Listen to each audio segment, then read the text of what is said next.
Bismillahirrahmanirrahim. Assalamualaikum warahmatullahi wabarakatuh. Bapak Ibu semua yang kami hormati, Ustadz Sahrudin, Ustadz Subhi, Ustadz Qurrata Ayun, Muhammad Sultan ya.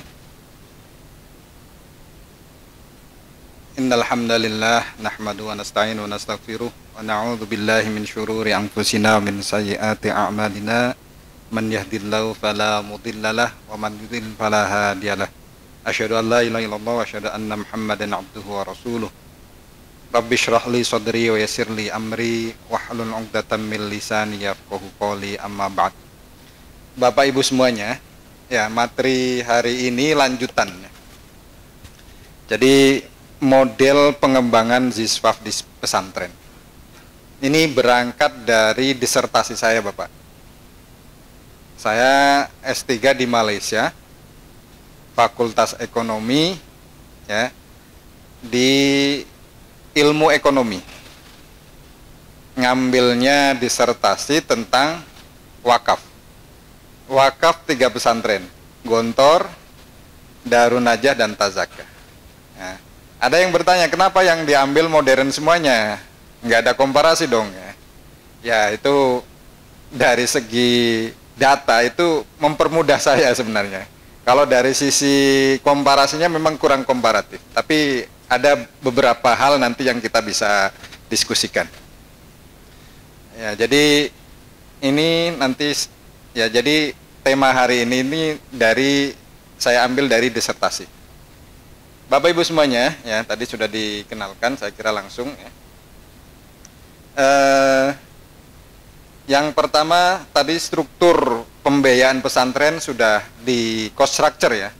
Cost structure pembiayaan pesantren tadi sudah disebutkan, dijelaskan oleh Kiai Anang, ada 9. Nah, sumber pendanaannya ada berapa itu menjadi pertanyaan. Ada yang 1, ada yang 2, ada yang 5. Nah, kami berharap ya semua pesantren itu maksimal dalam sumber pendanaan. Semua channel dimanfaatkan. Jadi kalau pintu keluarnya 9, paling tidak ya pintu masuknya juga banyak. Sehingga nanti santri itu lebih murah untuk penyertaan iurannya lebih murah. Tadi sudah disebutkan juga Oxford, Harvard, dan sebagainya. Mereka endowment fund-nya memang maju. Dan ada tulisan menarik yang nulis orang Barat yang menyatakan bahwa memang ya endowment fund yang diadopsi Barat itu dari wakaf. Ada tulisannya Merton College itu tentang Merton College. Ada penulis Barat menulis bahwa mereka ya mengambil konsep ataupun apa ya endowment fund itu dari Islam ketika perang salib terjadi. Nah, ini tadi cost structure itu sudah dibahas, saya tidak akan mengulang. Nah, kemudian ya sumber pendanaan pesantren itu ada berapa, mari kita tambahkan. Kalau selama ini baru 1 ataupun 2, kita paling tidak nanti setelah pulang dari sini bisa menambah sumber pendanaan untuk pembiayaan pesantren itu dari wakaf dan ZIS. Nah, tadi kenapa kok wakaf dan ZIS itu dipisah? Ini sering bertanya, sering ada pertanyaan, kenapa kok harus dipisah?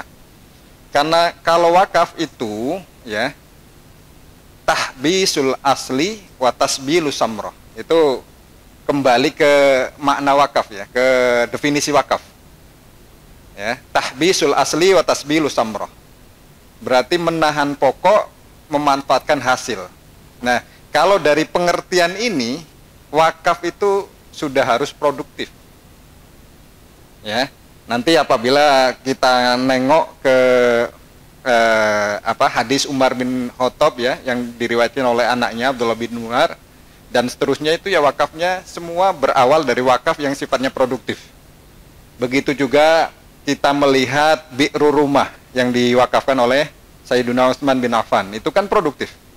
Sumur kan sudah menghasilkan air itu, ya, dan diwakafkan dan seterusnya dan seterusnya. Jadi semua wakaf, ya, kalau kita kembali ke definisi itu adalah wakafnya sudah produktif.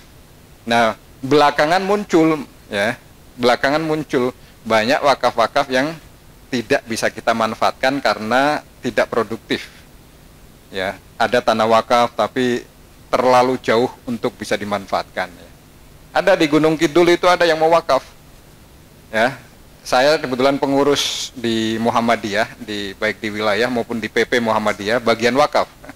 Jadi ngurusi wakaf hampir setiap minggu itu ada yang wakaf. Wakaf aset, bukan wakaf uang. Ya. Wakaf uang ya tetap berjalan, ya saya kira sudah otomatis, tapi kalau wakaf aset kan belum bisa diotomasi. Ya. Karena ada beberapa pihak yang harus kita kaitkan dengan KUA, dengan BPN dan sebagainya. Ada yang mau wakaf itu di Gunung Kidul, 2 hektar. Tapi 2 hektar itu lokasinya di Gunung Batu. Maunya wakafnya adalah, wakifnya itu berkeinginan untuk dijadikan rumah sakit. Nah, sementara daerah situ itu penduduknya jauh. Jadi intinya dalam survei itu tidak masuk. Ya, tapi bersikukuh bahwa wakifnya ingin dibuatkan rumah sakit. Akhirnya kita tolak.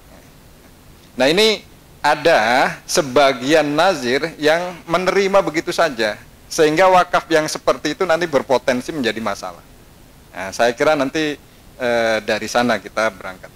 Nah, Bapak Ibu semuanya, sebelum jauh ke belakang ya, jadi posisi lembaga wakaf ya, posisi lembaga wakaf saya posisikan di sini. Ya. Ini dari hasil disertasi saya. Jadi posisi lembaga wakaf ini di sini. Jadi sumbernya itu adalah donasi, tapi donasi itu tidak akan berkembang kalau tidak ada entrepreneurialnya di situ. Nah, maka kalau saya kaitkan dengan Tazaka, dengan Gontor, dengan Darun Najah ini ya, mereka posisinya di sini. Wakaf itu tidak, makanya tadi disampaikan Kiai Hadianto bahwa ya ketika wakif mewakafkan 1 miliar, bangunan yang diwujudkan adalah 1,5, 2 miliar dan seterusnya. Ya. Kalau wakafnya, kalau di Tazaka ada wakaf, Bapak Ibu nanti akan dibawa ke Ahsan Bakery. Ya, wakaf, orang wakaf itu berupa wakaf uang. Jadi kemudian dijadikan modal oleh Tazaka menjadi pabrik roti. Nah, pabrik roti ini sekarang sudah mewakafkan setiap tahun tidak kurang dari 100 juta. Wakafnya waktu itu sekitar 150 juta, 75 abadi, 75 temporer. Sekarang ya, wakaf sekarang nanti Pak Amin bisa menjelaskan, itu setiap tahun berwakaf kembali dari hasil itu setelah dikurangi biaya-biaya, tenaga kerja dan lain sebagainya. Berwakaf kembali, jadi wakaf yang melahirkan wakaf itulah wakaf uang sebenarnya. Nah, ini posisinya di sini, donatif entrepreneurial. Jadi sumbernya berupa donasi, tapi itu tidak akan berjalan kalau tidak ada entrepreneurship di sana. Ini terkait dengan posisi wakaf ya. Lembaga wakaf juga harus seperti itu. Nah, Bapak Ibu semuanya, nah ini kita sementara yang kita kenal wakaf itu di sini ya, tanah, bangunan, ya, barang, sedikit yang mengakui bahwa wakaf kendaraan. Artinya wakaf yang selama ini diterima adalah wakaf berupa harta benda tidak bergerak. Harta benda yang bergerak itu masih kurang. Apalagi nanti jenis wakaf yang lainnya, misalnya wakaf profesi. Sebenarnya kembali ke wakaf itu bisa dibagi menjadi 3 Bapak Ibu semuanya. Wakaf itu satu, kalau kita melihat undang-undang ya, atau melihat buku fikih, wakaf ditinjau dari segi waktunya. Nanti ada namanya wakaf temporer dan wakaf permanen. Dilihat dari sisi peruntukannya, ada 2. Ada ahli, ada khairi. Gabungan di antara keduanya mustarok. Wakaf ahli contohnya mana? Kalau kita pernah di Gontor, ya, kita tahu percetakan yang dikelola oleh keluarga Kiai Zarkasi, ini nanti Ustaz Zahrudin cerita, itu wakaf ahli. Karena yang menikmati keturunan dari Kiai Zarkasi, anak cucunya yang sekolah nanti diberi dari hasil wakaf itu, nanti bisa dielaborasi oleh Ustaz Zahrudin. Nah ini, kemudian wakaf ditinjau dari sisi objeknya, wakaf bergerak dan wakaf tidak bergerak. Ini yang banyak kita masih pada wakaf pada sisi objek yang berupa wakaf harta tidak bergerak, yaitu di sini tanah, bangunan. Sementara wakaf yang lain, wakaf uang, wakaf profesi, wah, itu belum banyak. Nah, Bapak Ibu semuanya, nah pengelolaan wakaf di pesantren, saya mulai diminta mendampingi Kiai Anang keliling beberapa pulau ya. Dulu pertama kita keliling ke Sumatera, yang kedua ke Sulawesi dari 2019. Kita mulai aktif keliling mencoba menjelaskan soal wakaf. Nah, ketika kita bicara manajemen wakaf di pesantren, sebenarnya ada 3 problem yang kita hadapi di pesantren. Yang pertama, problem masa lalu. Apa problem masa lalunya? Berupa kelembagaan. Ini kami sering dapat informasi dari beberapa yang kita kunjungi. Yang pertama, kelembagaan. Ada pesantren yang didirikan oleh alumni. Ya. Karena didirikan belakangan, maka ada yayasan. Nah, alumni kita ini cukup puas dengan menjadi ketua yayasan. Setelah pesantrennya maju, ketua yayasannya dipecat, dia suruh pergi. Ini banyak terjadi. Nah, ini berarti problem kelembagaan tidak memahami.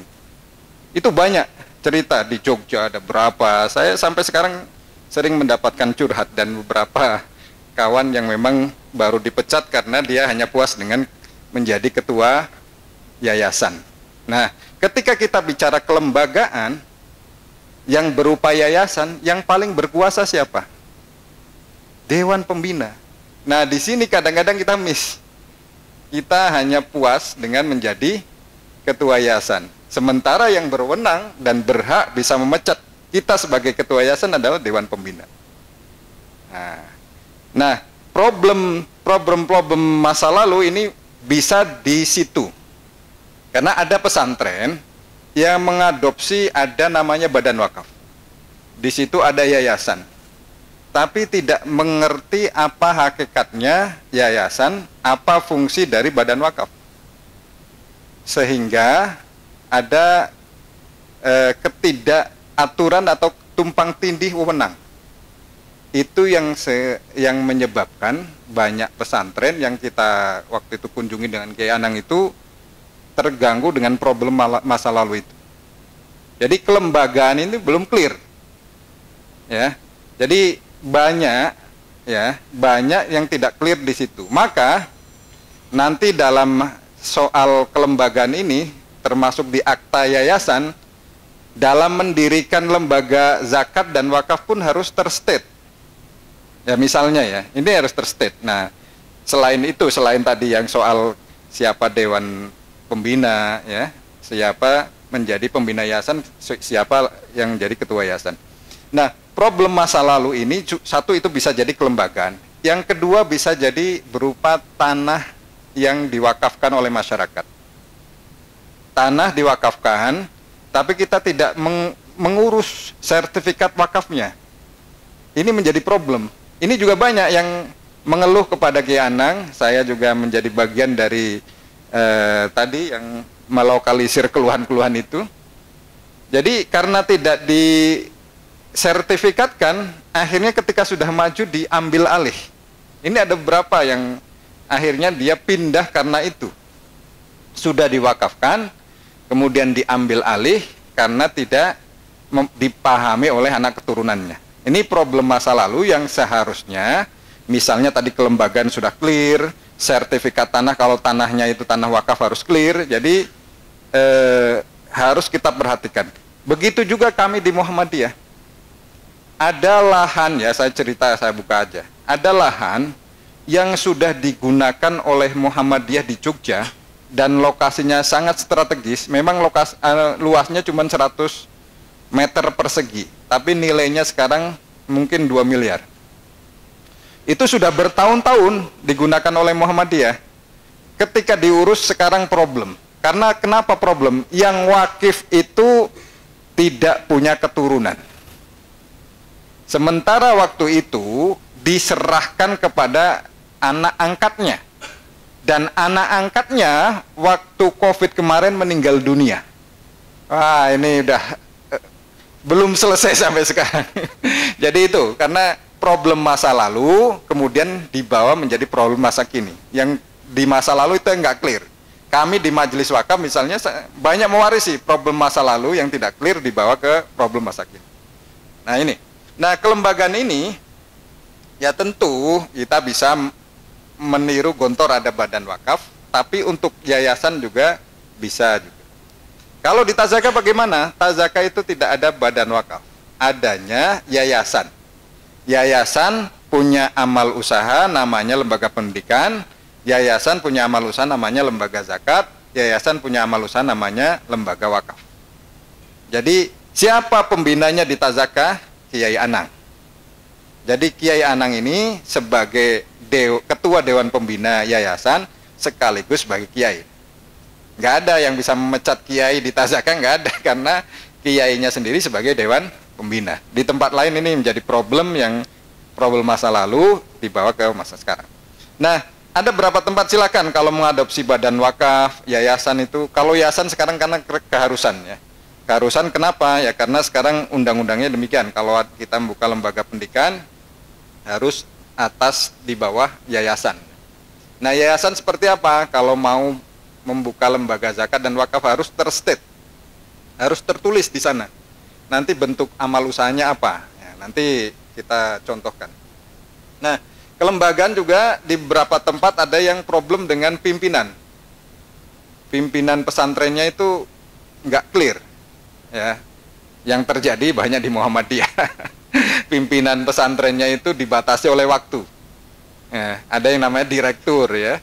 Padahal kalau soal pesantren ini kan tulal hayah ya harusnya. Ini di Muhammadiyah misalnya atau di lembaga lain juga ada. Ya, ini kalau di Muhammadiyah yang saya tahu itu ada problem. Kemudian baru di situ dengan ada lembaga zakat dan lembaga wakaf. Ya, dipisahkan. Kenapa dipisahkan? Karena memang beda. Tadi kalau wakaf itu adalah habsul asli wa tasbilus samroh. Kalau zakat begitu kita fundraising, terkumpul, kemudian distribusikan. Distribusinya juga jelas. Ya. Ini yang pertama soal ini. Jadi kita harus perhatikan kelembagaan dan struktur organisasi harus clear di dalam kalau kita mau mengelola lembaga zakat dan wakaf di pesantren. Nanti kita lihatnya. Yang kedua, unsur yang kedua adalah soal SDM.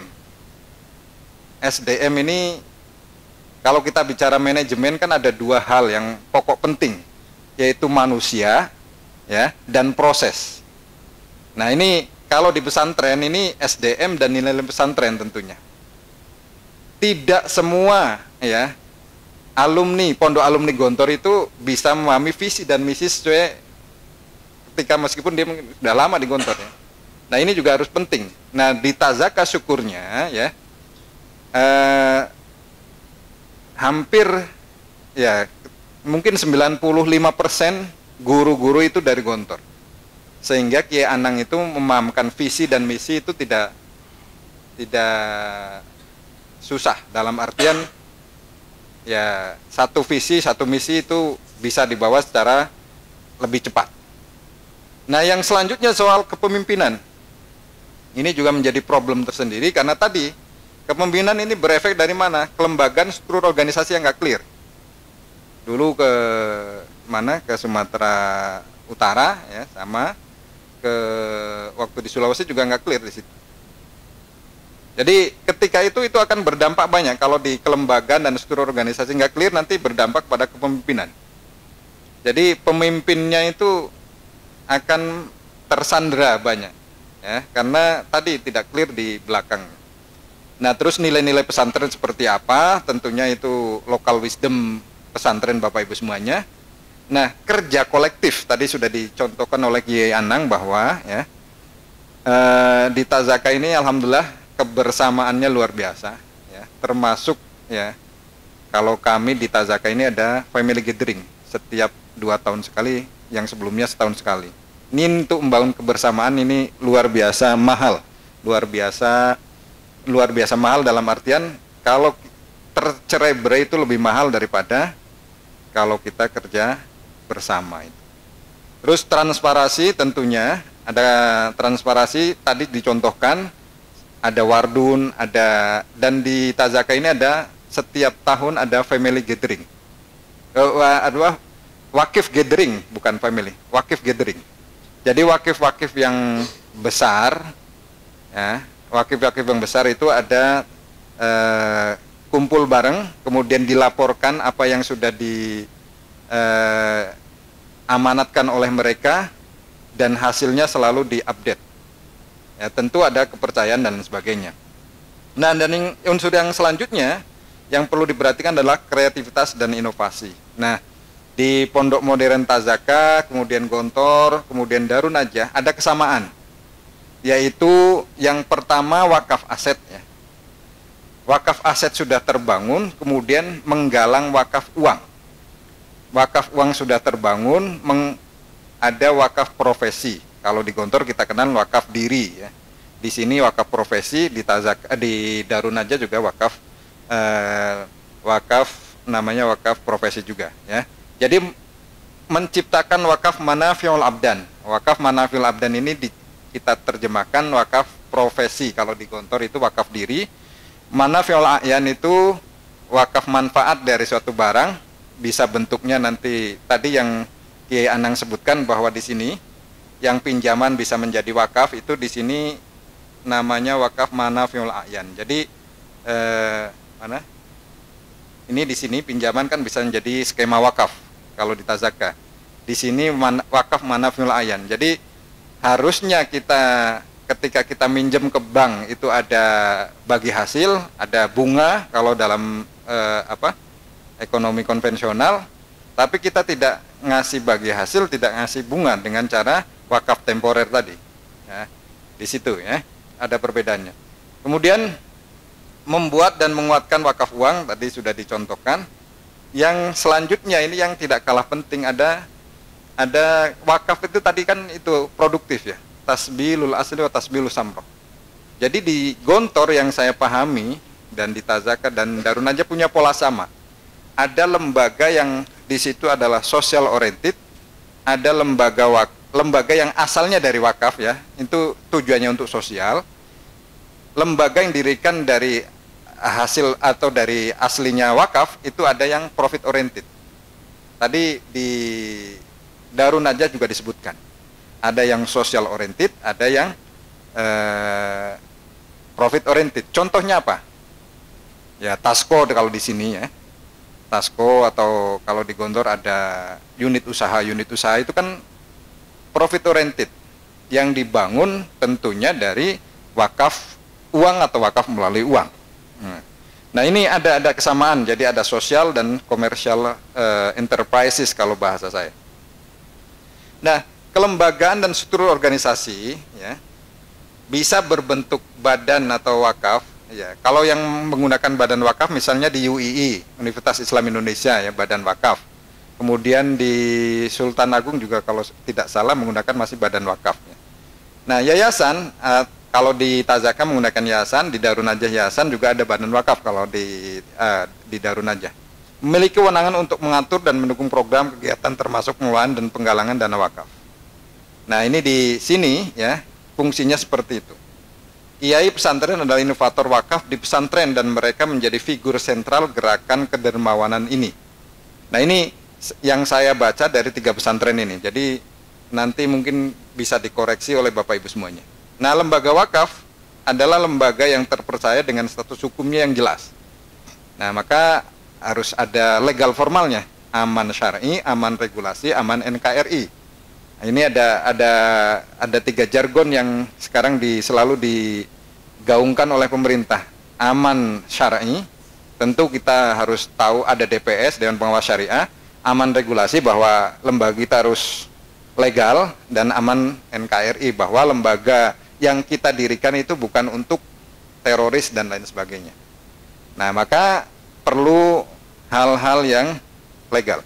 Nah, ini struktur wakaf ini kalau di struktur badan wakaf ya, kalau di struktur organisasi, kalau di Gontor itu kan ada di sini badan wakaf ya. Badan wakaf, di bawahnya ada kiai ya. Kiai itu bagian juga dari badan wakaf. Kemudian ada lembaga wakaf. Lembaga wakafnya kalau di Gontor namanya yayasan. Nah, yayasannya fungsinya ya, nanti di situ ada commercial enterprises, membawai commercial enterprises, kemudian ada social enterprises. Sosial itu apa? Ya awalnya BKSM kalau di Gontor ya. Kalau di sini juga ada TMC, Tazaka Medical Center, dan seterusnya banyak ya, ada bimbingan haji umroh dan lain seterusnya ya. Nah ini, ada di Pondok Pesantren Tebu Ireng ini berbeda. Di sini ada yayasan, kemudian di bawahnya ada kiai, di bawah kiai ada bisnis, divisi bisnis, baru nanti ada divisi lain termasuk unit wakaf. Jadi jangkauannya luas, jangkauannya panjang. Kalau ini kan beda ini. Kalau ini kan lembaga wakaf langsung ke kiai. Ya, ini yang dilakukan di Tazaka maupun Darun Najah maupun di Gontor ya, yang saya pahami ya. Nah, kalau di Tebu Ireng misalnya, ini yang saya contohkan, ini Tebu Ireng. Di Tebu Ireng ini jangkauannya dia harus melewati divisi bisnis, baru ke lembaga wakaf. Jadi lembaga wakaf tidak bisa langsung kepada kiai. Kalau di Gontor dan Darun Najah, Gontor dan sini di Tazaka itu lembaga wakaf langsung kiai laporannya. Ya, ada perbedaan. Nah, pilihan-pilihan ini nanti Bapak Ibu semuanya pilihan-pilihan, tapi saya pikir ya lembaga zakat dan wakaf itu harus bisa langsung akses ke kiai. SDM dan nilai-nilai pesantren tentu ya, kepemimpinan yang kuat tadi didasari kalau struktur organisasi dan problem-problem masa lalu itu sudah bebas. Artinya di sini yang pertama itu kelembagaannya sudah clear, struktur organisasinya clear, sehingga kepemimpinannya menjadi kuat. Kalau itu tidak selesai ya, di problem yang soal kelembagaan dan struktur organisasinya nggak selesai, ini akan berdampak di sini. Ya, ini banyak pesantren tidak hanya yang kita lihat di misalnya di Sumatera Utara, kemudian di mana di Sulawesi, dan ini banyak pesantren yang sering curhat kepada kita, dan beberapa alumni yang memang akhirnya dia harus hengkang karena di sini. Kemudian orang-orang yang visioner, ya tentu di sini ada inovasi dan kreativitas, ya mulai dari pemimpinnya itu. Ya. Kemudian nilai-nilai pesantren, keterlibatan kolektif, transparansi dan kepercayaan. Nah, Bapak Ibu semuanya, kita semuanya mungkin bukan expert, ya. Tidak expert, tapi kita belajar dari coba-coba ya. Dari coba-coba menjadi pengalaman, dari pengalaman baru menjadi expert. Ya, saya kira ada nggak Bapak Ibu semua yang dulu sudah ahli dalam pesantren kemudian mendirikan pesantren? Nggak ada. Trial and error semuanya. Ya, trial and error itu kemudian menjadi pengalaman itu dikembangkan terus menjadi expert. Ya, itu yang juga ketika kita mengelola aset wakaf, ya, terutama wakaf yang sudah diamanahkan kepada kita. Nah, Bapak Ibu semuanya, ini sudah ini tadi sudah disebutkan ya. Ini kutipan Kiai Anang ya, ulama plus ulama biasanya doa bersama, politikus berpolitikus kekuasaan ya tujuannya, politikus saudagar biasanya money politik, saudagar adalah bisnis project, ulama plus saudagar adalah amal soleh. Maka ya pesannya ya tadi saya sedikit ceritakan ke Banyuwangi ya, ternyata yang digandeng adalah pengusaha. Pesantrennya maju, di situ ada patron. Patronnya adalah pengusaha. Pengusaha bisa jadi keluarganya, bisa jadi orang lain. Jadi ada beberapa pesantren yang kami kunjungi, ke Bandung juga saya kunjungi belum lama ini dengan Kiai Anang. Ternyata di belakang kesuksesan selain wakif ya, yang menjadi kesuksesan adalah pengusaha. Ya, di Bandung, kemudian di Banyuwangi, beberapa tempat itu rata-rata bahwa pesantren itu ditopang pengusaha. Di Tazaka sendiri juga begitu. Di Darun Najah juga begitu. Di Gontor juga begitu, tadi sudah dicontohkan. Siapa yang mau wakaf tanah seluas 200 hektar kalau bukan pengusaha. Nah, maka ya Bapak Ibu semuanya, ya Bapak Ibu sudah dapat kepercayaan, maka tinggal saudagar-saudagar yang ada di tempat Bapak Ibu semuanya dimanfaatkan untuk menjadi amal soleh berupa ziswaf. Nah, ini menarik. Ya, sunnah dakwah, ini Kiai Anang juga, sinergi dan kolaborasi antara ulama dan saudagar. Ya. Jadi harus ada kolaborasi antara ulama dan saudagar. Yang terakhir terkait dengan inovasi, bahwa kreativitas dan inovasi ini penting.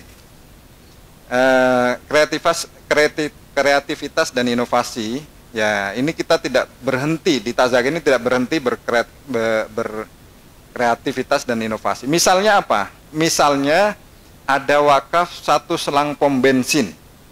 Dari 1 selang pom bensin itu bukan keuntungan seluruh setiap bulan, tidak setiap bulan dari tanggal 1 sampai tanggal 31, tapi hanya tanggal 1 sampai tanggal 15. Ini salah satu inovasi yang dilakukan Tazaka.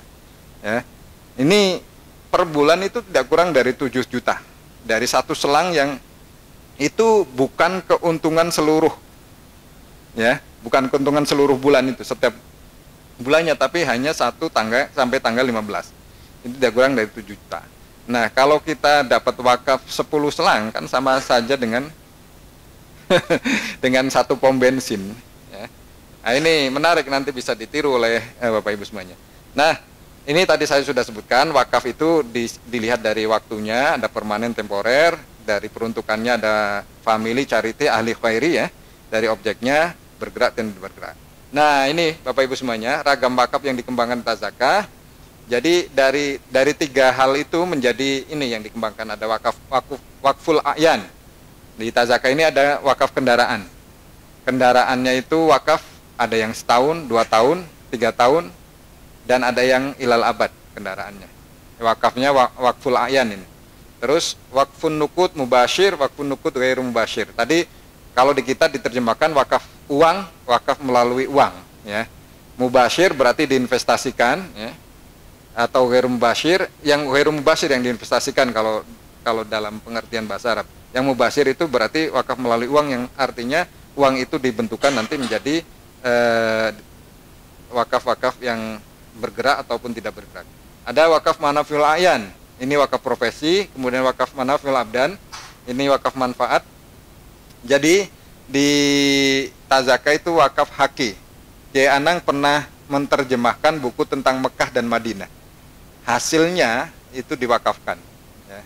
Begitu juga ada Ustadz Fahru Rozi mewakafkan hak kekayaan intelektualnya berupa buku wakaf, dan itu hasilnya untuk kalangan pesantren. Ini wakaf uang, ya, ini penting.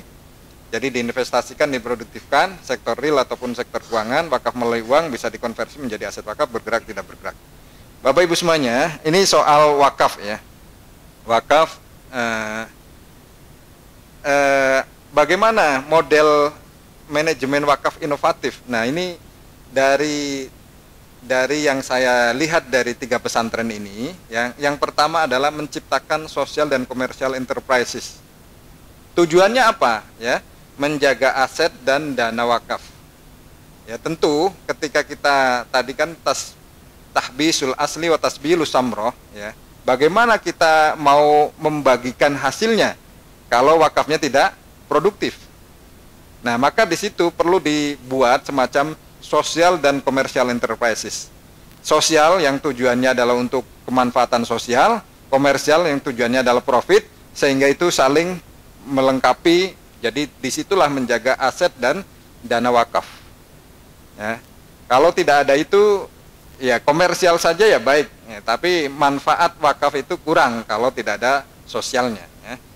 Yang kedua, menjadi sumber pendapatan lembaga wakaf tersebut. Ya, tentu kalau ada commercial enterprises berupa tadi ruko-ruko, ya. Kalau di Tazaka sendiri sudah ada wakaf holding. Nanti kita lihat ini. Kemudian memberikan keseimbangan antara maksimalisasi keuntungan dan dampak sosial. Kalau ada 2 jenis sosial dan commercial enterprises kan ada balance. Ya. Yang kedua, menetapkan wakaf manaiful abdan, nah, wakaf profesi. Ini penting. Jadi lembaga-lembaga selama ini kalau aset wakafnya hanya harta yang tidak bergerak berupa tanah maupun bangunan, ini mau mewujudkan, mau merealisasikan yang diinginkan wakaf itu perlu effort lagi. Misalnya ya, kita menerima wakaf berupa tanah. Nah, tanah itu wakif menginginkan untuk dibangunkan masjid. Kan kita sebagai nazir harus melakukan fundraising. Sementara wakif hanya memberikan tanah. Padahal tanah ketika bicara dengan bangunan ya, ada bangunannya, tanah ada bangunannya, tanah mungkin nilainya 1/4 itu paling besar daripada nilai bangunan. Misalnya tanah di sini ya, dengan bangunan yang ada di sini, ya tanah mungkin paling besar nilainya itu 1/4 dari nilai bangunan ini. Kalau nilai bangunan ini 2 miliar, berarti tanahnya paling 500 juta, itu paling besar. Nah, sementara kita banyak menerima wakaf berupa wakaf aset yang berupa tanah. Sementara wakifnya menginginkan kita merealisasikan apa yang diinginkan. Padahal syaratul wakif karena si syari. Nah, itu payahnya kita sebagai nazir. Artinya perlu usaha yang berat. Maka perlu ada menciptakan kreasi wakaf yang baru berupa wakaf manafil abdan. Nah, di sini misalnya di Tazaka ini tadi bangunan masjid yang 5,5 miliar ini arsiteknya wakaf manafil abdan, wakaf profesi. Ya, wakaf profesi kalau kita bayar arsitek paling tidak berapa? 10-15%. Berarti kita menghemat atau biaya arsitek yang 10-15% itu bisa untuk menambah bangunan. Dan semua bangunan yang di sini diarsiteki oleh satu orang yang wakaf tadi. Ya. Berapapun nilai bangunannya, ya beliau yang arsitek. Ya. Kalau kita hitung kan banyak juga itu. Nah, kemudian perlu ada integrasi wakaf aset, wakaf uang dan wakaf profesi. Nah, yang ini terjadi ketika kita mau ingin maju, ya tentu ada integrasi wakaf aset yang sudah ada dibarengi dengan wakaf uang, kemudian dibarengi juga dengan wakaf profesi. Ini untuk memaksimalkan wakaf aset yang tidak bergerak dan bergerak.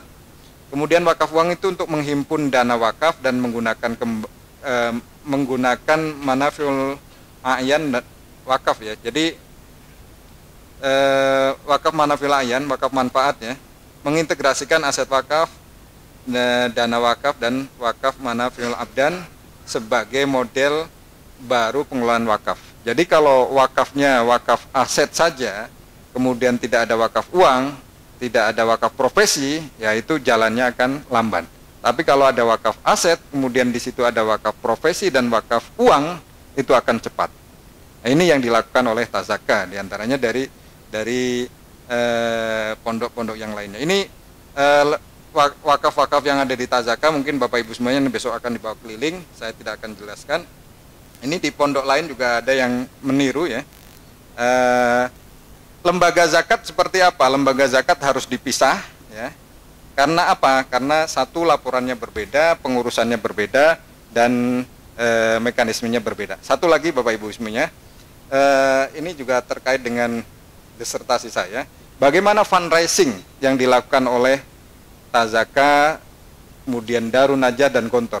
Yang pertama dengan cara retail. Retail berarti apa? Orang dengan orang. Orang ke orang ya, person to person. Kemudian ada partnership. Partnership itu bagaimana? Ya, misalnya Tazaka punya kenalan namanya Kospin Jasa. Nah, Kospin Jasa ini sebagai partner Tazaka dalam hal meraih wakaf. Siapa yang wakaf dengan partnership itu ya bisa jadi Kospin Jasanya, bisa jadi karyawan Kospin Jasanya. Nah, yang kemudian ada namanya crowd fundraising. Bagaimana? Ya, tadi sudah dijelaskan bahwa fundraising yang paling efektif kita punya komunitas. Nah, komunitas itu kita bangun. Outlet-outlet pengajian itu dibangun dulu. Nanti Pak Suprapto bisa menjelaskan betapa banyak outletnya pengajiannya MTA ini. Maka sukses modelnya MTA ini di 3, jama'i, crowd fundraising ya.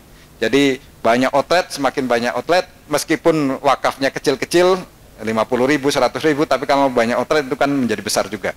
Ada retail, ada partnership, ada conferencing. Nah, metodenya bagaimana? Bisa dengan komunikasinya individual oriented communication, juga community oriented communication. Ini bisa ya. Harus tahu segmentasi pasar, letak geografis, faktor demografis, segmentasi psikologis ya. Jadi segmentasi psikografis dan sosiobudaya ini memang penting. Tidak semua, tadi Kiai Anang sudah ceritakan bahwa ketika fundraising itu mana yang harus dijelaskan secara clear, mana yang harus dimantukan, mana yang dimafhumkan ya. Nah, ada beberapa hal ya. Nanti kita bisa lihat juga segmennya seperti apa ya, selektif spesialisasinya seperti apa, market spesialisasinya seperti apa ya, nanti dilihat ya. Bapak Ibu semuanya ya, ini kalau retail ya, retail itu fokusnya kepada masyarakat umum ya, masyarakat umum bisa. Yang kedua mungkin bisa juga segmentasi masyarakat individual. Wakif ini cenderungnya pengen apa ya? Misalnya kalau di Tazaka ini kita buka namanya tabung wakaf. Jadi para pedagang kita beri tabung, nanti diisi semaunya. Kalau sudah penuh lapor kepada Tazaka. Itu awal-awal seperti itu. Nanti bisa dengan cara itu. Kemudian ada juga yang bergantung pada program yang dilakukan oleh Tazaka. Ini beberapa orang ada juga. Kalau retail. Nah, partnership ya, kita membentuk partnership dengan baik lembaga pemerintah, swasta, korporasi maupun komunitas ya. Kemudian partnership dengan kolektif wakif ya. Tadi sebutkan, saya contohkan bahwa ketika kita berpartner dengan Kospin Jasa, bisa jadi Kospin Jasanya yang berwakaf, bisa jadi para pegawainya. Nah, begitu juga kita dengan bank, misalnya BSI, di situ ada apa, di Bank Muamalah dan seterusnya. Nah, Jama'i ya, ini yang sudah dilakukan oleh Pak Prapto itu. Jadi kita punya outlet pengajian sehingga bisa memanfaatkan dari mereka. Nah, wasilahnya apa ini? Nah, ini apa yang kita sediakan ini, contohnya yang di Tazaka itu ada lengkap. Ada yang jemput bola, ada yang langsung transfer ke rekening ya, dan macam-macam programnya. Ini ada edisi ya, ada auto debit. Jadi gaji kita akan terpotong untuk wakaf dilakukan oleh Tazaka, itu sudah dilakukan. Tapi di pesantren lain misalnya di Gontor, Darun Najah belum melakukan itu ya. Nah, komunikasinya bisa individual ke individual, kemudian bisa individual ke komunitas, ini juga perlu dipahami. Nah, ini ada kesimpulan ya. Jadi kalau di Tazaka ya, wakafnya itu melakukan wakaf retail, partnership juga, dan crowd. Crowd itu kita punya pengajian banyak, punya jamaah haji, tiap angkatan itu ada yang repeat wakaf setiap tahunnya. Kalau di Gontor ada yang retail, ada yang partnership, sementara yang crowd tidak begitu dikelola. Begitu juga di Darun Najah, ada retail, ada partnership, tapi yang crowd itu tidak begitu kelola. Maka frekuensi wakafnya ya, kalau di Gontor maupun ini tidak banyak yang reguler wakif. Hanya berapa tertentu tadi yang sudah diceritakan oleh Kiai Hadianto, itu yang reguler wakif itu tidak banyak. Begitu juga bentuk wakafnya ya, ada yang bergerak, tidak bergerak, itu saya kira sama. Kalau bentuk komunikasinya ada individual dan komunitas ya. Mungkin itu yang bisa kami sampaikan, kurang lebihnya mohon maaf. Assalamualaikum warahmatullahi wabarakatuh.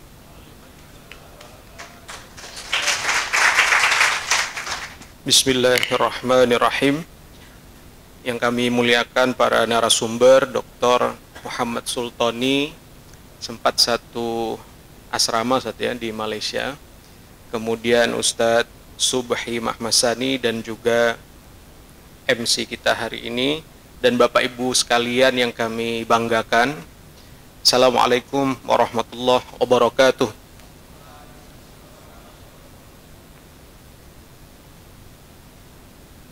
Ya, alhamdulillah slide belakang sudah nampak.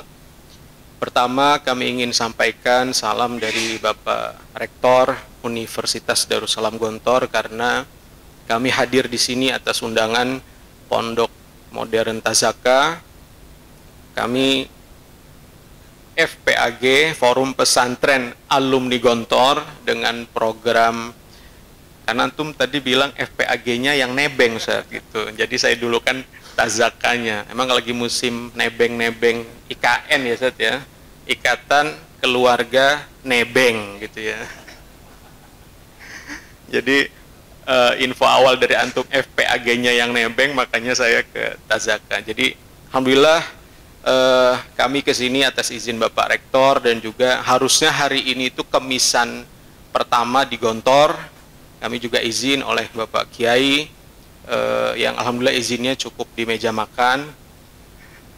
Jadi minggu lalu kami membersamai Bapak Kiai dan keluarga ke sini untuk bersilaturahim dengan para pimpinan di Tazaka, sekaligus kami juga ingin melihat dan belajar bagaimana Tazaka ini mengelola awalnya digitalisasi, ekonomi protektif keuangan. Maka tadi saya di depan itu saya sampaikan ke Ustadz Anang bahwa yang antum sampaikan itu adalah apa yang dulu selama 5 tahun kami di staf administrasi pondok membantu Pak Kiai pimpinan Gontor waktu itu, Allahu Yarham, Kiai Haji Abdullah Syukri Zarkasi. Saya bilang ke Kiai Anang, Ustadz, presentasi antum itu seperti Pak Kiai Syukri sedang berbicara ke staf ADM 5 tahun saya di sana. Jadi apa yang diceritakan dalam slide itu seperti, bagi saya, Bapak Ibu sekalian, mohon maaf, itu seperti Pak Kiai Syukri sedang berbicara ke staf ADM di kantor pimpinan itu loh, Ustadz. Jadi yang dipetakan semuanya itu, itulah kalau ibarat kiai kan, kalau dulu pimpinan bilang kalau antar kiai itu tidak boleh saling menggurui gitu, kecuali kiainya minta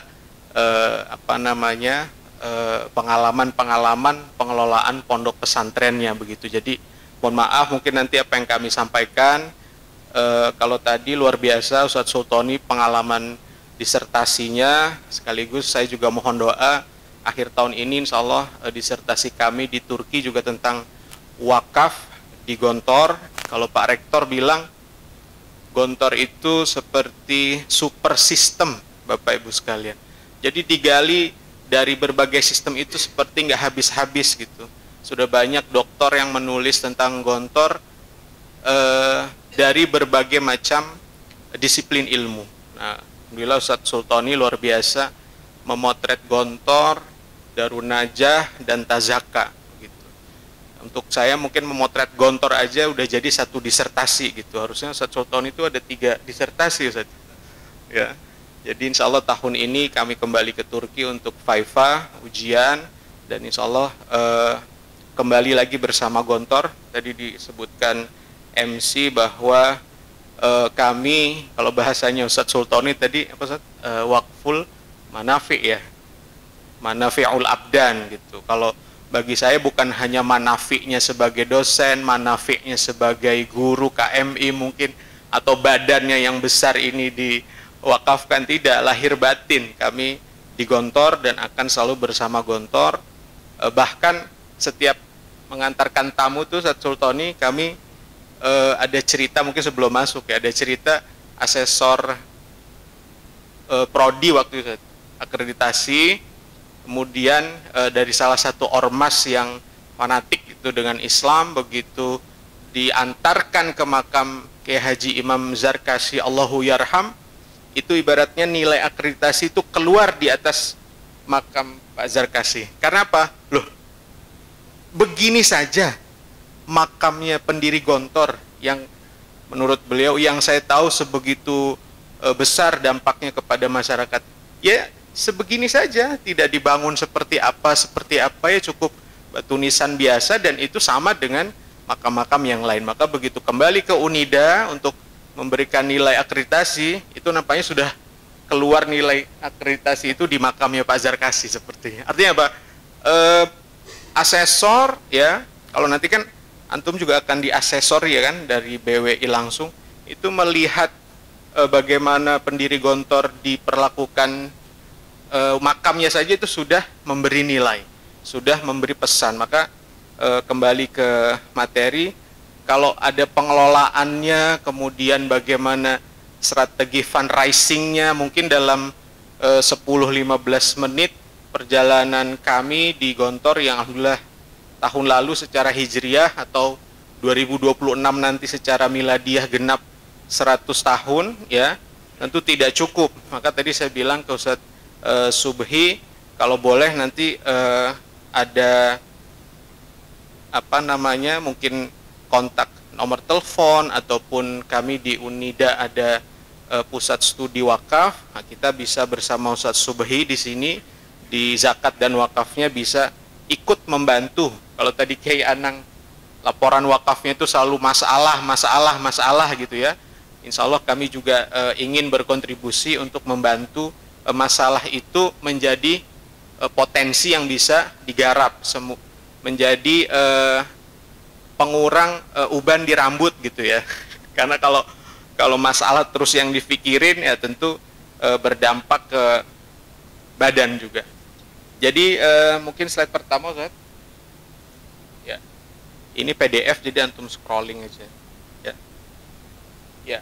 Tadi sudah disebut bahwa Indonesia secara, kalau tadi disebut 6 tahun, alhamdulillah tahun ini tahun ke-7 Indonesia menjadi negara paling dermawan di dunia. Kalau ini bukan risetnya Unida, ini risetnya CAF namanya, ya Charity Agency Government itu. Nah, itu 7 tahun berturut-turut. Kalau bahasanya Ustadz Anang tadi merespon jawaban ya, bagaimana cara membuat wakif itu retention, terus berulang berwakaf ya. Ya caranya tadi ingat saya, kalau nggak kita cari kolam yang masih sepi atau bikin kolam sendiri. Nah, mungkin dengan slide ini kita bisa logikakan, ini kolamnya ada di negara kita sendiri. Kan begitu, Bapak Ibu. Jadi seluruh dunia itu yang paling dermawan Indonesia ternyata. Kita semua ini orang-orang yang paling dermawan. Berarti apa? Kolamnya ya di rumah kita sendiri.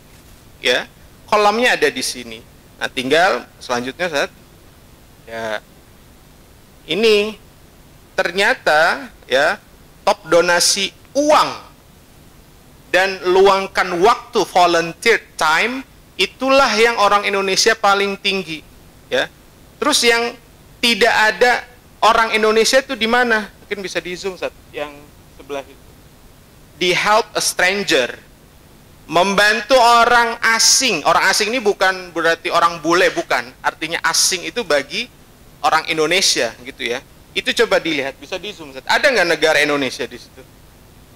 Tidak ada di top 10 dan juga tidak ada di bottom 10. Artinya apa? Orang Indonesia ini, kalau bahasa Jawa Timurnya itu lomo, ya, senang memberi uang dan membantu orang meluangkan waktunya, ya. Tapi tidak ada di top 10 dan tidak ada di bottom 10 menolong orang yang asing bagi dirinya. Artinya apa? Kita pesantren ya, jangan menjadi asing bagi kolam kita sendiri. Begitupun asing visinya. Tadi sudah clear dalam 5 menit 5,5 miliar jadi itu Masjid Az-Zaki. Karena apa? Pak Kiai Anang ditanya, untuk apa pesantren? Seperti apa? Seperti Gontor. Apa yang pertama kali diperlukan? Masjid. Tanahnya udah ada, udah wakaf selesai. Ya, kadang dari kita ini belum clear, ini mau buat pesantren, atau sanawiyah, atau aliyah, atau IT, nah itu masih bingung.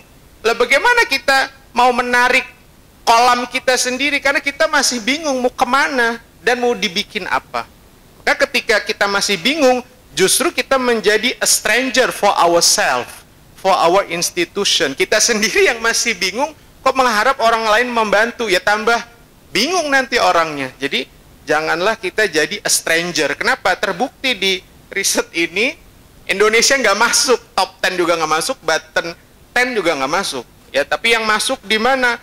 Top 10 untuk donated money and top kompeten untuk volunteer time. Artinya kolam kita warga negara Indonesia ini siap untuk membantu uang dan waktu, asal kitanya tidak menjadi a stranger. Ini bukan risetnya ICAS tapi risetnya dunia. Sekarang bawahnya saat. Kira-kira Bapak Ibu sekalian tahu nggak berapa komunitas pesantren kita di Indonesia? Banyak, betul. Nah, banyak itu berapa kan begitu? Nah, ini dikasih tahu, bisa di zoom saat siapa yang spill data 41.220. Ini bukan saya, bukan Pak Kiai, bukan Pak Rektor. Ini katanya Direktur Pendidikan Diniyah dan Pondok Pesantren Kemenak. Inilah komunitas kita Bapak Ibu sekalian.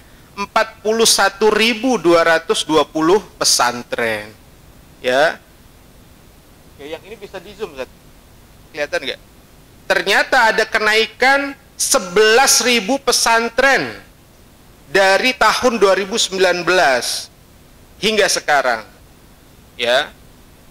Jadi terus bertambah, ya.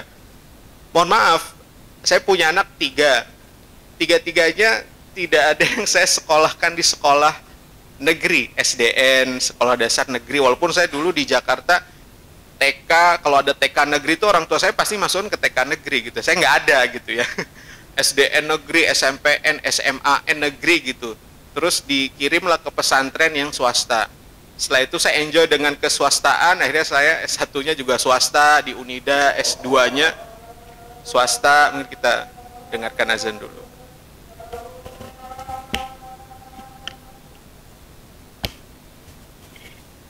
Kami lanjutkan Bapak Ibu sekalian. Ya, jadi ternyata kolam pesantren itu ada 41.000. Ini data dari Kemenak. Nah, dari 41.000 itu ada berapa kepala kira-kira Bapak Ibu sekalian? Next slide, Seth. Banyak, betul. Banyak. Nah, ini dari sekian data yang kami himpun, nah kami coba membuat analisa. Jadi santri se-Indonesia itu ada 4.300.000 sekian. Orang tuanya, bapak ibunya, ya, kalau berarti kan dikali 2 ya, itu ada 8,7 juta. Nah, kiainya itu menurut data ada 370.000. Nah, kiai, keluarga kiai ya, itu saya kalikan 5 lah rata-rata. Bapak ibu, istrinya, ini bukan berarti 5, kiainya 1, istrinya 4, bukan ya. Nah, artinya logikanya kiai, istri 1, anaknya 3. Karena kiai katanya tidak mengenal KB kan begitu. Jadi nggak cukup 2 anak. Kalau KB kan cukup 2 anak kan begitu. Ini logika saja. Jadi totalnya dari 41.000 pesantren sekian itu ada sekitar 15,3 juta. Inilah kolam kita. Ya. Kalau tadi melihat yang riset dunia tentang negara paling dermawan, ya, kalau orang ekonomi ya itu kan mikirnya ada 15 juta kepala, ya. Satu orang donasi aja 1.000. Ya itu udah 15 miliar, sekian dan sekian. Itu kan jika berandai-andai kan begitu. Tapi itulah kolam kita, Bapak Ibu sekalian. Nah, itulah modal sosial kita sebenarnya. Jadi kita di belakang kita ini banyak umat, nggak usah khawatir. Ya, dengan hitung-hitungan 15 juta sekian, 41.000 pesantren, maka kita ini menjadi seksi setiap 5 tahunan. Kan begitu. Seksi diambil coblosannya gitu, setelah itu ditinggal wallahu a'lam kan begitu. Ya, jadi itulah kolam kita. Next slide, Ustaz. Nah, ini permasalahannya ya, sejauh mana kolam kita di dunia pesantren memahami tentang ziswaf. Kan laziswaf lembaganya ya. Zakat, infak, sedekah, wakaf. Nah, ini riset dari Badan Wakaf Indonesia, ya, itu pengetahuan tentang wakaf nasional itu hanya 50,48%. Nah, kalau di pondok kami ingat ada namanya faqidus syai' la yu'tihi. Bagaimana kita pemahamannya mungkin termasuk ke dalam mereka yang 50, sekian persen terus berusaha untuk mengembangkan laziswaf, ya. Makanya itulah pentingnya ada CIS ini, ya, coaching and inkubasi ziswaf. Ini udah kali ke-6, minggu depan kali ke-7, Ustaz, ya. Jadi inilah kepentingan kita pondok pesantren untuk saling sharing, ya. Kan kalau kita lihat akuarium gitu ya, kalau sesama ikan kan dia juga saling bertemu, nggak hanya semut aja yang salaman kan begitu. Antar ikan juga saling bertemu. Inilah antar pesantren kita sering-sering Bapak Ibu sekalian bertemu, ya. Supaya apa? Terjadi transfer knowledge. Nah, jangan sampai, maka di situ tulisannya apakah pesantren termasuk mereka yang kesadarannya di bidang wakaf baru 50,48%. Nah, kalau menurut BWI ini kategorinya rendah semua, Pak. Ya. Bagaimana kita yang masih minim kesadaran tentang wakaf ingin untuk laziswafnya berkembang? Ya, tentu kita perlu berkaca diri. Maka salah satunya tadi sampaikan Bapak Ibu ini membanggakan. Artinya apa? Ya, kita sama-sama ingin mengembangkan laziswaf. Ya. Sekarang kira-kira sebelum slide selanjutnya, saya mau tanya, Bapak Ibu pernah dengar pasar namanya Manakhoh? Ada yang sudah pernah dengar, Bapak Ibu sekalian?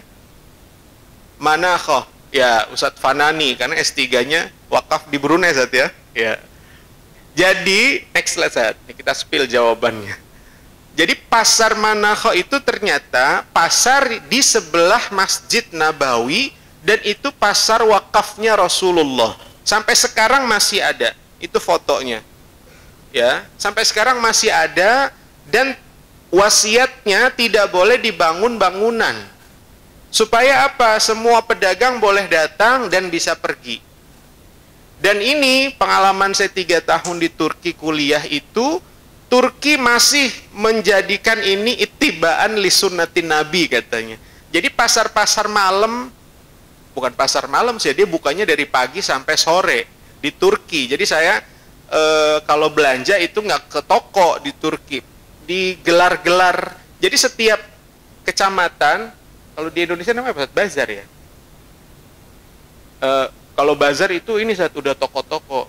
Jadi untuk kebutuhan sehari-hari kami kalau belanja beras, ikan, telur di Turki, itu setiap kecamatan itu ada satu lapangan, dan itu tiap hari kalau kita di Jawa mungkin pasar Kliwon, pasar Wage, ya, pekanan gitu. Jadi kalau saya kehabisan stok di minggu itu, ya, saya ke kecamatan sebelah.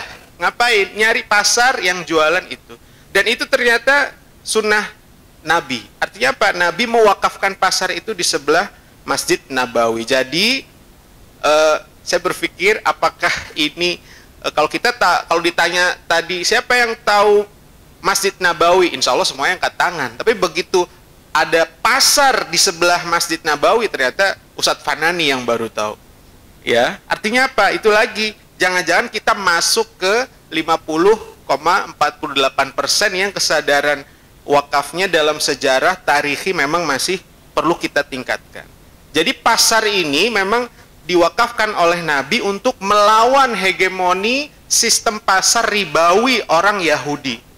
Itu pasarnya pas di depan pasar Yahudi waktu itu, dan sampai sekarang masih ada. Ya, kenapa wasiatnya tidak boleh dibangun bangunan? Karena begitu sudah ada bangunan, tadi Ustadz Sultoni bilang di situ akan ada harga untuk mendirikan bangunan, maka ada akan harga sewa dan seterusnya. Tapi kalau itu tanah lapang, ya, paling saya di Jakarta dulu waktu kecil nemenin orang tua dagang gitu ya, paling tarikannya itu uang kebersihan, uang keamanan, sama uang listrik, karena sampai malam. Listriknya juga wallahualam tuh halal apa haram. Kan biasanya nyolok ke yang mana-mana ada kan begitu. Jadi itu sir dari rahasia dari wakaf pasar. Ternyata ada wakaf pasar. Dan di Turki kami lihat di setiap masjid ya Ustaz Sultoni itu pasti ada bazar-bazar. Nah kalau bazar itu Ustaz memang dia bentuknya ada yang toko-toko, ada yang emperan ya. Kalau dalam riset Zamzam Tower ya, Zamzam Tower yang di depan Ka'bah itu juga wakaf muakkad 25 tahun ya. Nah, seperti apa nanti bisa di googling karena itu juga wakaf. Dari mana operasional Masjidil Haram? Ya dari sewa hotel-hotel atau kamar-kamar yang ada di Zamzam Tower itu. Next slide. Mudah-mudahan setelah CIS ini kesadaran kita meningkat terkait wakaf supaya apa? Tidak menjadi faqidus syai' yang la yu'tihi. Selanjutnya Bapak Ibu sekalian, ini biasanya kami selalu sampaikan ke kelas. Saya tanya biasanya mahasiswa itu, apa bedanya ziswaf? Zakat, infak, sedekah, wakaf.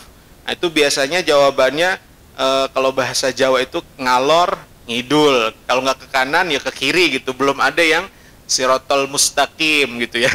Nah ini kami di ICAS, Pusat Studi Wakaf, mencoba mensimplify ya kira-kira perbedaannya apa ya. Kalau kami melihat ziswaf itu rumah besarnya adalah infak, itulah yang ada di Al-Quran. Maka kalau kita cari wakaf gitu di Al-Quran tidak ada, yang ada infak. Maka ayat zakat pun khud min amwalihim sodakotan, sodakoh di situ artinya zakat. Nah kalau dari bahasanya ya infak itu ya iftaqoro, menjadi fakir, bukan kita infak tuh jadi fakir, enggak, artinya ada yang berkurang dari harta kita, atau malan, mengeluarkan uang, itulah infak.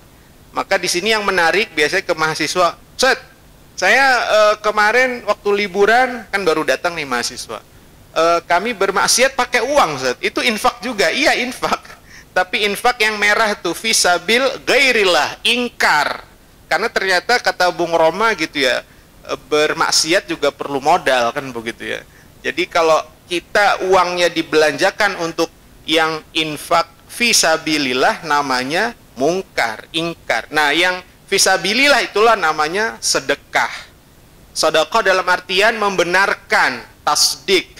Kalau kita beriman disuruh berinfak pasti berinfak, tapi yang di jalan Allah.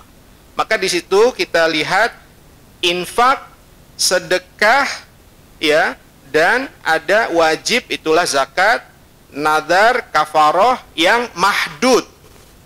Zakat sekian persen, wakaf kalau kami pernah dengar dari BW itu katanya STMJ, wakaf tuh bisa 1 juta, triliun, tadi yang di-spill Kiai Hadianto kan, yang ini jangan ditulis ntar pajaknya datang kan gitu kan, 1,6 triliun.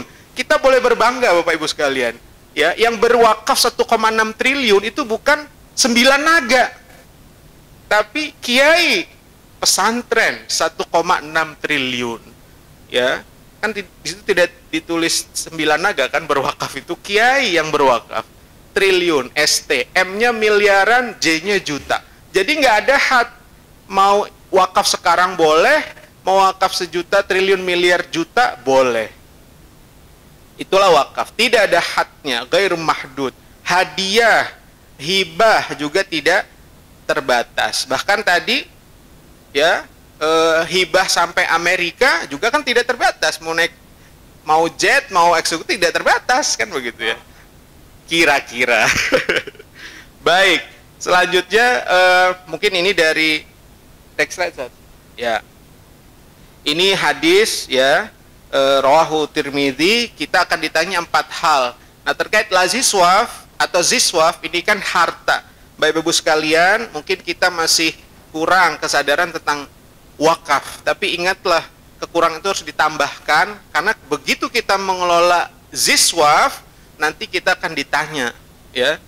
2, min aina iktasabahu dan fima anfaqahu. Maka itu yang menjadi pegangan kita. Nah, selanjutnya saat wakaf versus investasi. Ini juga selalu jadi bagian debatable di perkuliahan gitu. Apa Ustaz bedanya wakaf dan investasi? Justru kami berpikir investasi itu ya salah word view-nya. Ya, padahal yang benar word view-nya itu berawal dari wakaf. Tadi Ustadz Sultoni bilang kalau wakaf, ya kan? Kalau di situ dilihat ada wakif, ada harta wakafnya, ada nazir wakafnya, ada masyarakat atau umat yang menikmati dari hasil pengelolaan wakaf. Maka lagi-lagi kata Bung Roma, yang kaya makin kaya. Kenapa? Dilihat investasi. Investor kaya dong, dia nggak bisa invest kalau nggak kaya. Apa yang diinvestasikan? Aset. Kepada siapa? Manajer perusahaan, CEO, dan seterusnya, dan seterusnya. Setelah dikelola profit, kemana larinya? Balik lagi, yang kaya makin kaya. Tapi kalau wakif, tidak, dia turun ke masyarakat. Bahkan di Malaysia mungkin dulu guru kita ya, ada yang bilang pokoknya kalau hasil wakaf itu harus lebih besar. Ya, hasilnya yang dirasakan oleh masyarakat atau umat. Kalau hasilnya yang dirasakan lebih besar kepada selain umat, nah itu debatable. Kalau kita di undang-undang wakaf ya, kan nazir maksimal boleh ngambil berapa? 10%. Ini juga debatable. Kenapa nggak disamain aja kayak amil zakat 1/8 atau 12,5%? Kenapa wakaf malah lebih rendah 10%? Kalau mau protes tunggu undang-undangnya mau direvisi katanya gitu ya. Nanti kalau ada BWI bisa ditanyakan. Itu undang-undang wakaf kita. Jadi wakaf dan investasi. Boleh jadi investasi ini kan dikembangkan konsepnya oleh worldview barat yang greedy, tamak, semuanya harus balik ke gue lagi supaya pagoda kaya makin kaya, kan begitu. Nah, tapi sebenarnya itu dari wakaf. Tadi Ustadz Hadianto, Ustadz Anang, antum udah sampai Inggris, Ustadz? Sudah. Itu oleh-olehnya itu memang tadi kan dibilang, ya, justru barat yang meniru konsep wakaf. Nah, di sini menguatkan jangan-jangan investasi itu aslinya wakaf. Yang harusnya manfaat dari pengelolaan harta wakaf semaksimal mungkin ke masyarakat, ke umat. Tapi karena dengan worldview yang salah, ngapain ke orang? Karena apa? Ini kan kerja-kerja gue, milik-milik gue, harta-harta gue gitu kan. Jadi ini hak mutlak saya. Ngapain hasilnya dikembalikan ke umat? Maka balik lagi ke investor. Paling manajemen perusahaan dikasih sekian persen. Itu pun kalau you nggak sampai target, tinggal apa? Investor. Tinggal ganti direktur, masih banyak yang mau, kan begitu. Tapi kalau di wakaf tidak seperti itu polanya, frameworknya. Karena apa? Dibangun dari worldview yang salim, berdasarkan tadi, saya catat nih Ustaz, aman syar'i, aman regulasi, aman NKRI, kan begitu. Next slide, Ustaz. Nah, ini peran Ziswaf dalam ekonomi. Bapak Ibu sekalian, ini saya ambilkan dari Departemen Ekonomi dan Keuangan Bank Indonesia. Jadi Bank Indonesia melihat iswaf itu infak, sedekah, wakaf itu digunakan untuk produksi, sedangkan zakat digunakan untuk konsumsi karena dia habis pakai. Sudah jelas dalam Al-Quran asnafnya 8, nggak bisa diotak-atik. Tapi di iswaf freely, bebas. Sepanjang itu tadi yang disebutkan Ustaz Sultoni, bisa khairi, bisa ahli, bahkan bisa mustarok. Mungkin ziyadah dalil, Ustaz. Alhamdulillah keluarga kami percetakan Trimurti sudah naik kelas, bukan lagi wakaf ahli, sudah wakafnya mustarok. Jadi alhamdulillah setiap tahun kami memberi beasiswa untuk mahasiswa dan santri dari namanya Imam Zarkashi Award. Itu diberikan khusus oleh Pak Rektor Prof. Hamid ya kepada mahasiswa-mahasiswi yang berprestasi. Jadi keluarga ingin yang mendapat Imam Zarkashi Award beasiswa itu hanya orang-orang pilihan, baik dari sisi akademik IPK dan sisi akhlak adab yang diukur dengan IPKS namanya kalau di Unida. Ya, IPKS itu di luar dari IPK yang ada di dalam kelas. Alhamdulillah kita sudah punya indikator penilaiannya. Jadi naik kelas Ustaz, dari yang sebelumnya betul Ustaz, ahli untuk keluarga. Saya pribadi mendapat bantuan dana kuliah di Malaysia, kuliah di Turki dari keluarga. Mohon maaf, bukan dari pondok, dari keluarga. Karena kami malu kalau pondok untuk yang lain, kenapa kalau kami bisa, kami cari dari sumber yang lain. Itu naik sekarang santri, santriwati, mahasiswa, mahasiswi setiap tahun Imam Zarkashi Award memberikan scholarship. Mudah-mudahan pada saatnya nanti bertambah banyak. Itu iswaf dan zakat untuk produksi dan konsumsi. Next, ini skema penghimpunan dan penyaluran. Ya, tadi sudah disampaikan, yang tradisional itu Bapak Ibu sekalian, biasanya muzaki, bisa langsung ngasih, atau infak sedekahnya lewat lembaga amil zakat, kalau wakaf melalui nazir, atau yang sekarang nih yang luar biasa, Tazaka sudah berapa pesantren Ustaz Subhi yang copy paste aplikasi Tazaka, cashless? 30, lebih bahkan. Saya catat tadi karena saya backgroundnya keuangan ya Bapak-Ibu sekalian. 5 tahun di administrasi pondok, S2, S3-nya keuangan terus, ngitungin duit orang terus gitu ya. Padahal rekeningnya sendiri nggak sebanyak itu gitu ya. Tapi kami yakin rekening kami di mana itu saya di belakang masjid. Kalau ke Gontor ada gedung periman tamu, di situ sudah jelas Ustaz. Ada Nissan, kira-kira lah ya.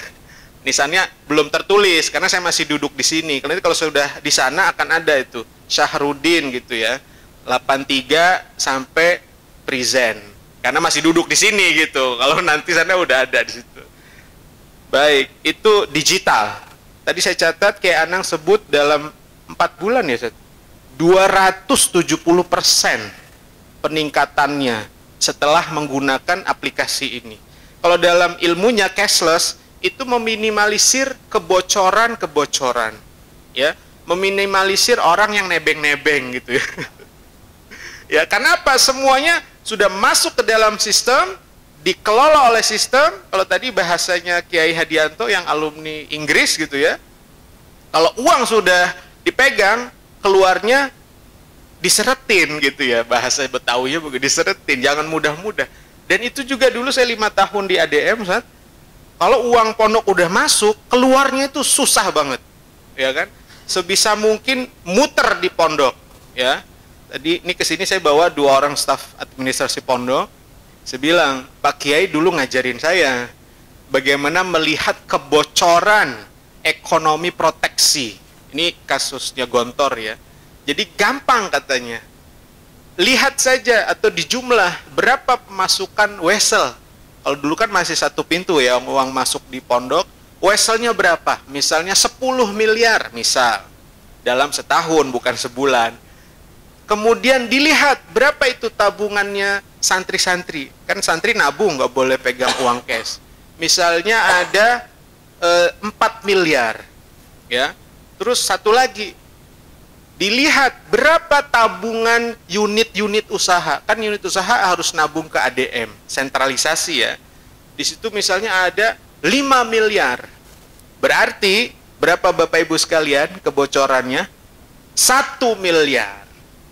Kebocoran ini boleh jadi ya uang hilang ya, atau jajan ke masyarakat sekitar, atau nitip wali kelas, dan seterusnya dan seterusnya. Tapi dengan digitalisasi semua itu tertutup rapat ya. Bahkan yang menarik saya dipahamkan kayak Anang di sini Ustaz, kalau ada santri lapor kehilangan uang cash, pelanggaran.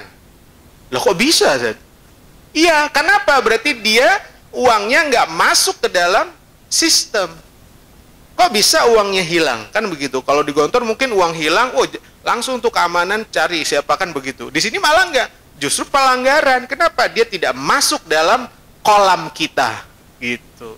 Kenapa? Kalau dia tidak masuk ke situ, yaitu dia bisa belanja ke luar unit-unit usaha kita. Itulah yang dimaksud dengan kebocoran sistem ekonomi protektif. Ya, bisa begitu motretnya. Baik, next slide, Ustaz. Nah, ini peran Ziswaf di pesantren, ya. Diharapkan menurut kami Ziswaf itu ya mendorong pertumbuhan ekonomi yang berkesinambungan. Tadi sudah disebutkan di Tazaka setelah pakai sistem ini 270%, luar biasa. Ya, itu santrinya baru di bawah 1000 Ustaz ya. 950. Kalau sudah yang di atas itu ya, itu akan lebih berkesinambungan lagi, atau bahasa kayak Hadianto itu apa? Growth, pertumbuhannya lebih tinggi lagi. Selanjutnya dengan Ziswaf menjaga stabilitas keuangan institusi. Kalau bahasa keuangan tuh ada bumper, Ustaz. Jadi ketika tadi disebut masih santrinya masih nunggak pembayaran ya, itu Ziswaf bisa menjadi bumpernya ya. Jadi bisa menjadi dana cadangan. Selanjutnya menciptakan pemerataan ekonomi ya. Tadi sudah saya dengarkan dari awal tuh nampaknya Ustaz atau Kiai Anang ini sudah buka-bukaan betul, sampai yang tadi ditanya yang hal-hal sensitif pun dijawab kan begitu. Artinya apa? Pemerataan ekonomi pun di dalam pesantren harus diatur ya. Kalau nggak diatur ya itu tadi nanti jadi rebutan, jadi bancaan kan begitu ya. Nah, next slide Ustaz. Implikasi zakat, zakat, infak, sedekah wakaf di pesantren. Nah, ini logikanya ketika zakat meningkat, maka daya beli duafa juga ikut meningkat. Permintaannya ikut meningkat. Masalahnya keuangan pondoknya ikut meningkat apa enggak? Kalau enggak, berarti belum kita memagari kolam kita ini belum rapet. Kolam kita dipancing tetangga, kolam kita diserok tetangga, padahal kita yang ngopeni ikan, kan begitu. Apa mau? Ya tentu nggak mau. Kan logikanya begitu tadi. Selanjutnya, ketika permintaan meningkat, maka menaikkan tingkat harga. Ya, bagi produsen, kalau produsennya pondok, unit usahanya pondok, ketika permintaan meningkat, harga meningkat, kira-kira yang untung siapa, Bapak Ibu sekalian? Pondok. Maka di Gontor belanja lebih mahal 500 sampai 1000 di unit usaha pondok harus dibeli. Maka ada moto Anda belanja, Anda beramal. Karena jelas 500 dan 1000 atau sampai 1000 lebih mahal itu kontribusi kita ke pondok daripada keluar pondok. Ya, tapi tentu kami alhamdulillah baru bulan lalu sama Pak Rektor diamanahi baru juga Direktur Unit Usaha Unida, membawahi 19 unit-unit usaha dan hampir 80 karyawan. Itu omsetnya juga alhamdulillah, karena kami tidak pandai hitung-menghitung dan belum digitalisasi Ustaz, jadi belum keluar angkanya, tapi angka-angka manualnya sudah ada. Jadi begitu, ketika pondok yang punya unit usaha rapet pagernya, maka kolam-kolam itu akan terjaga, ikan-ikan itu maka kita yang akan menikmati. Jangan sampai Indonesia dengan 41.000 pesantren, masyarakatnya gemar berderma, ya, tapi yang kaya mohon maaf, Cina-Cina putih, kan tadi dibilang kita Cina hitam ya. Jangan sampai mereka, kita yang harus menyerok, memancing, memanen ikan-ikan di kolam kita sendiri. Kan malu ya, mayoritas muslim gemar berderma, tapi pesantren-pesantrennya mohon maaf ya, kekurangan dana. Padahal toko sebelah gitu ya, makmur-makmur itu ya, berarti something harus kita lihat apa kekurangan kita. Selanjutnya peningkatan penerimaan produsen, pondok, unit usahanya mendorong penawaran meningkat, maka output ekonominya juga meningkat. Buktinya apa? Pondok selalu membangun, ya. Pondok selalu bertambah, ya, baik dari sisi infrastruktur maupun kaderisasinya. Lagi-lagi kan tadi di sebelah sini besar tuh kayak Anang, pendanaan kan begitu. Maka itu juga harus dipikirkan. Selanjutnya wakaf meningkat, investasi sosial juga ikut meningkat dalam artian infrastruktur. Karakteristik investasi berbasis wakaf tidak dimotivasi profit masa depan, ya, tapi pembenaran atas keimanan tadi, sodakoh yang berorientasi ukhrawi. Inilah kelebihannya. Ya, next slide, Ustaz.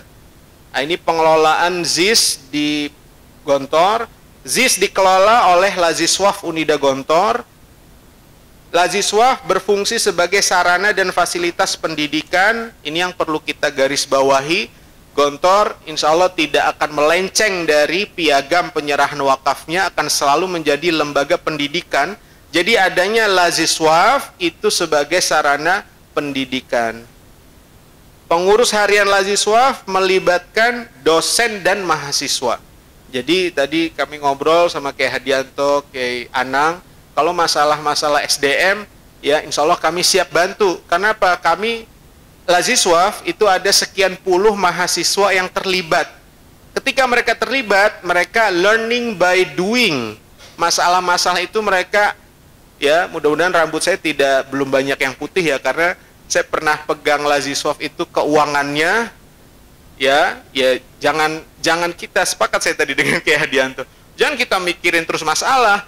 Kita harusnya di level yang mencari potensi, ya menggali potensi sampai terrealisasi. Itulah mungkin level kita gitu. Kalau kita terlalu ke masalah, nanti kapan berpikir potensinya? Kapan menggarap sampai itu terrealisasi? Yang ada kalau mikirin masalahnya terus, ya nanti jadi putih semua rambut kita misalnya gitu. Walaupun rambut putih juga nggak jadi presiden juga kan, gitu. Iya, intermezzo Bapak Ibu sekalian. Kebijakan penyaluran sepenuhnya berada di pimpinan pondok. Jadi kami di Laziswaf hanya mengusulkan sifatnya. Jadi siapa penerima itu seizin, ya persetujuan Pak Kiai. Maka tadi saya catat Sultoni juga Laziswaf itu sebisa mungkin langsung bisa berinteraksi dengan Pak Kiai. Ya kami memang semuanya melalui Pak Kiai. Penyaluran ZIS mulai meluas kepada pihak eksternal. Nanti di ini ada beberapa gambar. Kami memberikan bantuan sosial ke gempa di Turki, ya tahun lalu, dan juga ke Palestina. Alhamdulillah kami salurkan sampai ke sana. Strategi penghimpunan dirumuskan oleh pengurus harian, dan penghimpunan memang kami masih bersumber dari keluarga besar internal Gontor. Kami belum meluas karena apa? Kami belum berbadan hukum, Bapak Ibu sekalian. Mungkin tadi membenarkan teorinya Kiai Anang bahwa ketika Gontor yang santrinya sudah di atas 1000, itu memang yang di sebelah sini tadi ya, yang hibahnya, yang pinjaman itu kecil, ya.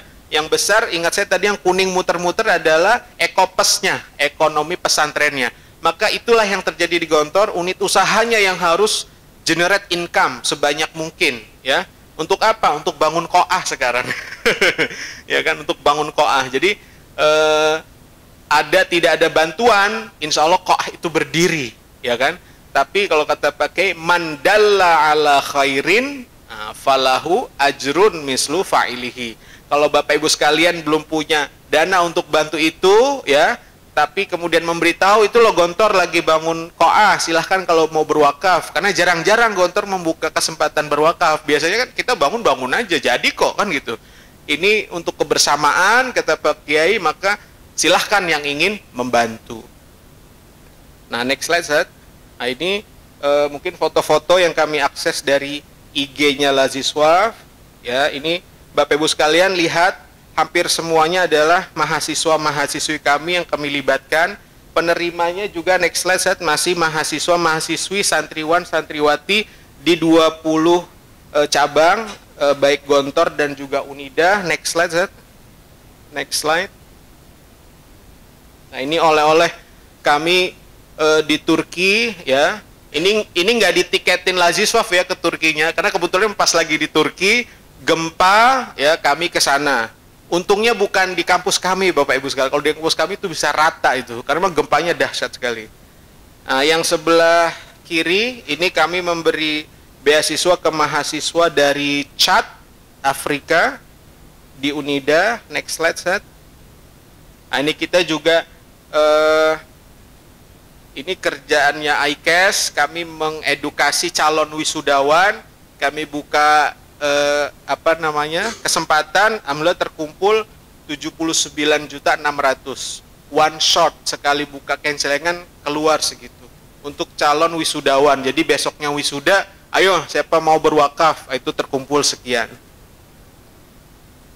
Next slide, set. Nah, ini untuk pengelolaan wakaf di Gontor mungkin kurang lebih sama, tadi sudah di spill sama Ustadz Sultoni ya, bahwa Gontor, Darun Najah, Tazaka, ya itu kata Ustadz Sultoni bersumber dari satu nilai.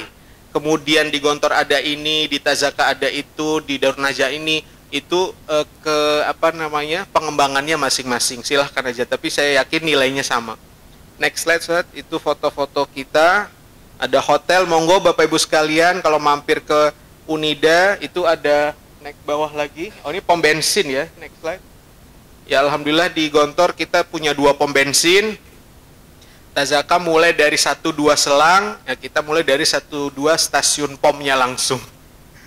Alhamdulillah kita mulai dari Wonosobo karena itu jalur wisata, Dieng ya. Alhamdulillah kenceng, akhirnya bisa untuk ini bangun dari awal pom yang kedua. Mudah-mudahan dari 2 pom ini terus beranak pinak ya, menjadi sekian banyak pom. Next slide, Sir. Oke, ini hotel. Next slide. Ini percetakan. Next slide. Nah, ini strateginya ada 5. Next slide. Ya. Untuk Laziswaf, 1 jemput donasi, kami door to door ke rumah-rumah. 2 auto debit bulanan, potong ihsan, baik ustadz, dosen ya. Kemudian keliling asrama, donasi non tunai, kami juga sudah mulai dengan kris. Alhamdulillah, saya lupa masukkan fotonya. Unit usaha Unida tahun lalu kami dapat award dari Bank Indonesia di Jakarta sebagai unit usaha pesantren dengan jumlah transaksi terbesar se-Indonesia. Itu saya lupa tampilkan fotonya, itu ada awardnya dari Bank Indonesia yang pakai cashless, pakai kris. Jadi sekarang mahasiswa kami ya itu tahun kedua ke atas itu sudah pakai kris, tapi tahun pertama belum bisa. Kenapa? Karena kebijakan disiplin. Tahun pertama belum boleh pakai smartphone. Jadi pakainya apa? Pakainya kartu. Itu juga bisa tadi kata Sultani pakai edisi Zat ya. Pakai edisi itu, jadi semuanya juga sudah cashless yang di Unida, tapi yang di pondok bertahap mungkin akan ke arah sana. Tapi kita sudah pakai VA ya, virtual account yang di ADM itu. Yang kelima